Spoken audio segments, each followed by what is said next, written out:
poetry. And what are the contributions of Ezekiel?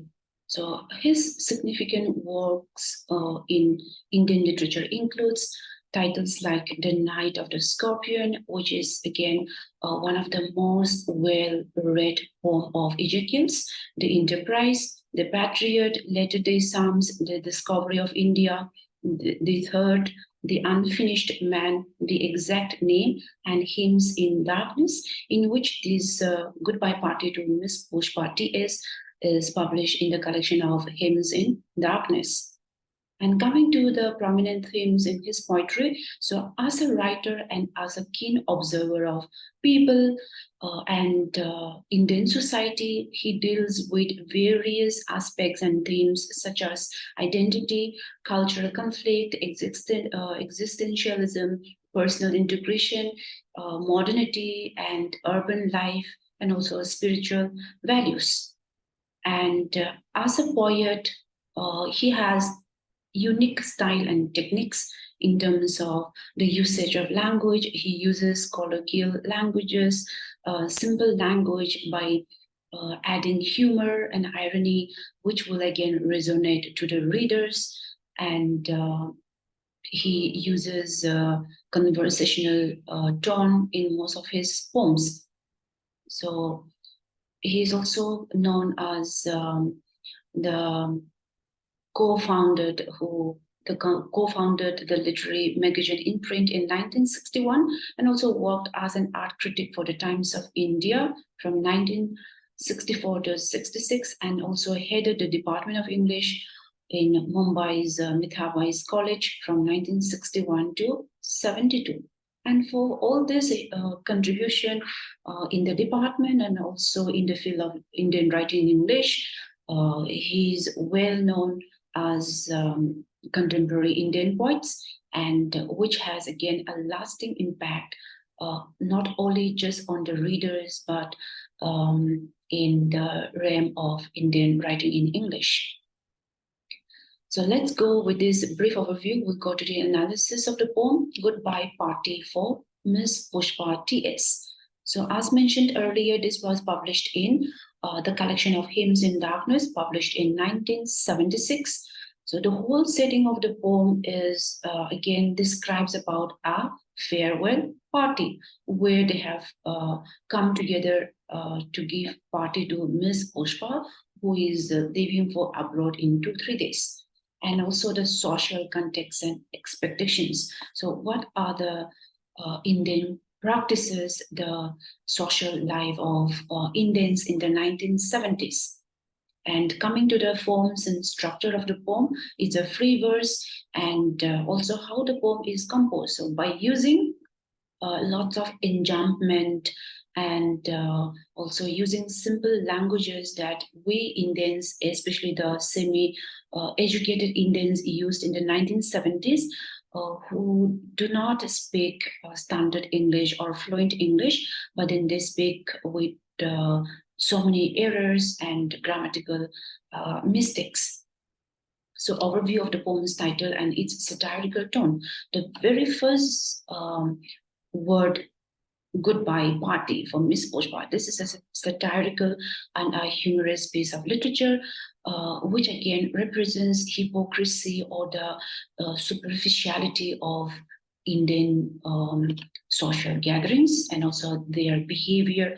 How do they behave in front of their siblings or their friends? And here the choice of word goodbye instead of the word farewell, which is more suitable.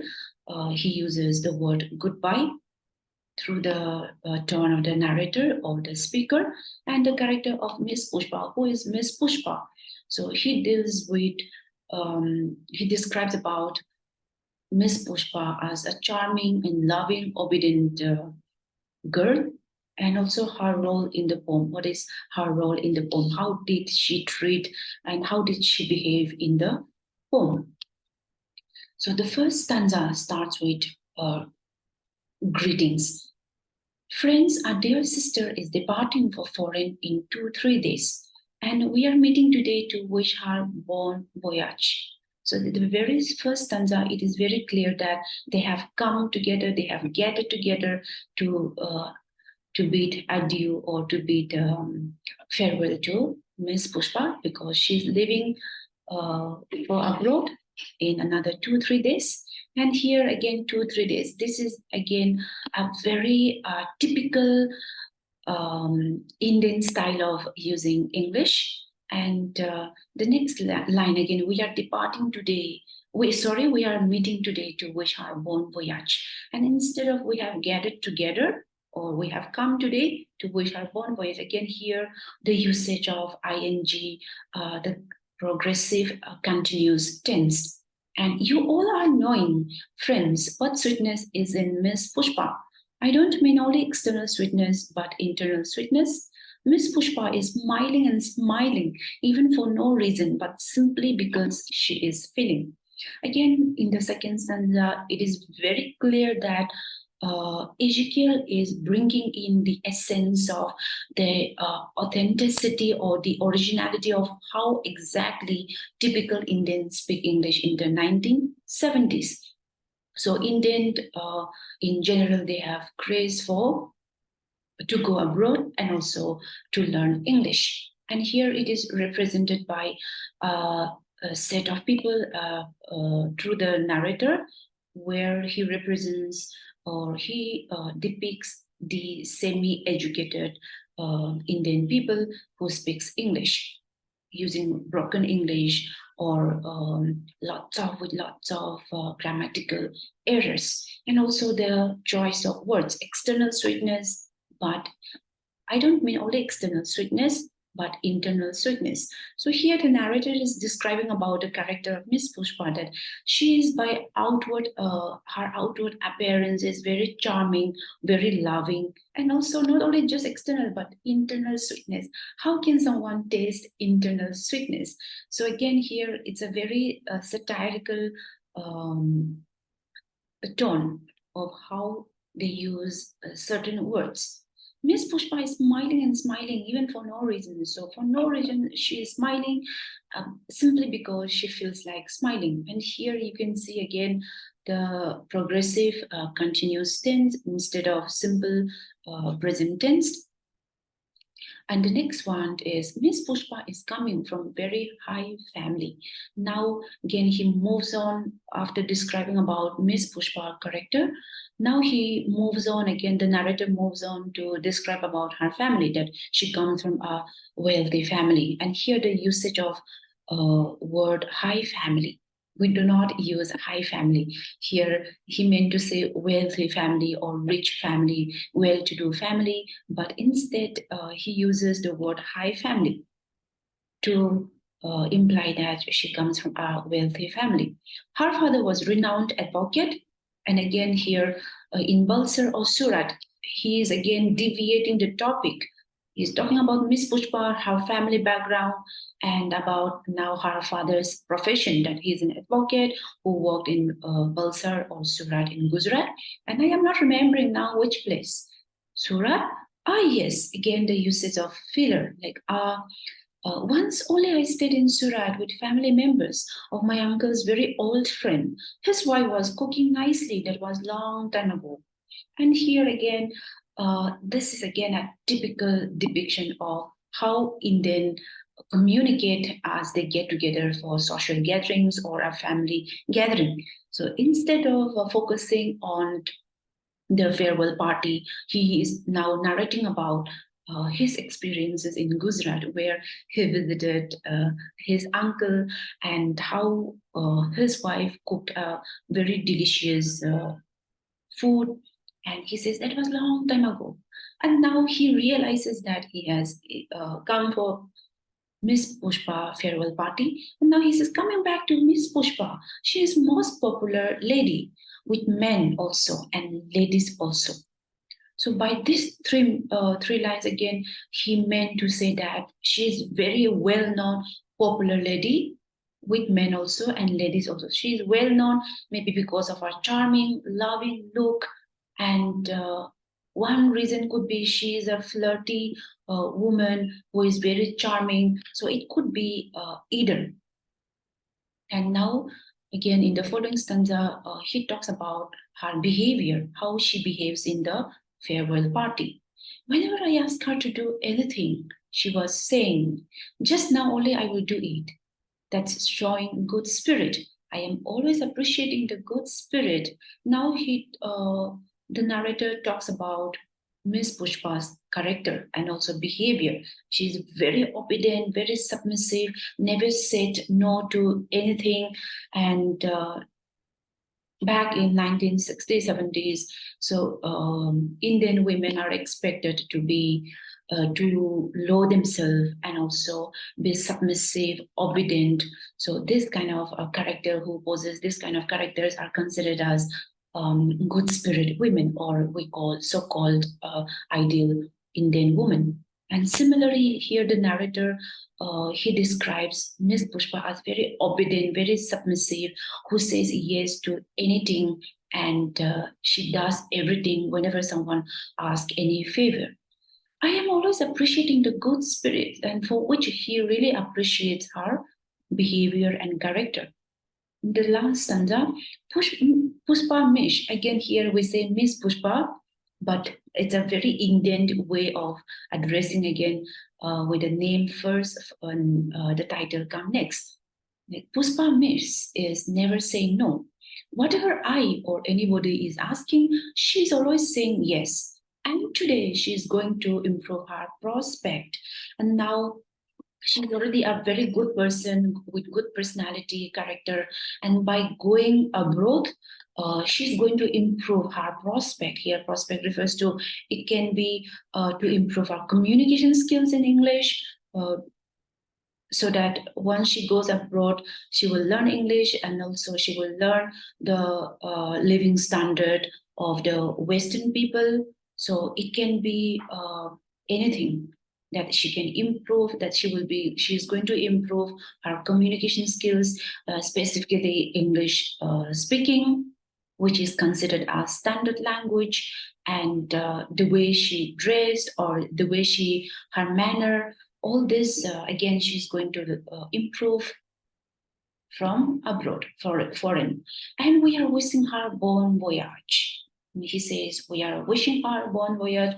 All of them have come together to wish her good, to give her good wishes, and to say goodbye. Now I ask her speakers to other speakers to speak, and afterwards Miss Pushpa will do summing up. And again, here the last three lines are very satirical in tone, and it sounds like the if we look at the literal meaning of the sentences and also the choice of words, it looks like the narrator is the speaker, and after him it is going to be followed by other speakers who have come for the gathered for the party, and the speech is going to sum up by Miss Pushpa. So this is how it sounds like. But then actually what he meant to say that after him, other friends of Miss Pushpa or relatives will be speaking about their feelings, emotions, expressing their emotions to Miss Pushpa. And after all these speakers, it will be the last will be Miss Pushpa, where she will be thanking everyone for gathering together and to say goodbye to her. So this is a very amusing or satirical in tone. And at the surface level, again, the poem is very simple and also funny.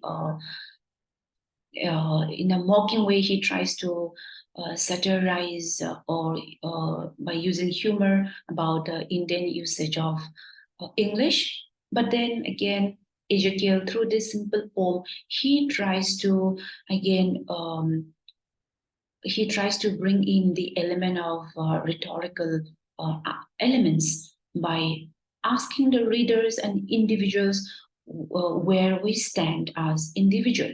So overview of the poem's title and its satirical tone. This one we have already discussed in the previous slide. Themes and inferences. So themes in the poem, themes and issues addressed in the poem such as hypocrisy, social pressure, and conformity.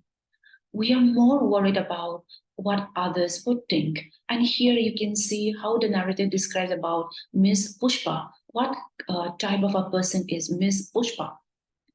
And also hypocrisy, imitation, not being our real self, but in front of relatives, friends, how we Indians, we try to be a different version of oneself. And satirical elements. So analyze the satirical elements used by Ezekiel in the poem. Throughout the poem, starting with the title of the poem, he uses lots of satirical elements and explore how humor is employed to critique society. So here, by using humor without directly hinting or hurting someone or the readers, he uses a lighter note, light vein to evoke humor and also laughter among the readers. And not only that, again, he employs the techniques of criticizing society. That how do we upgrade our standard by imitation or by really progressing towards different again sections of community or social life.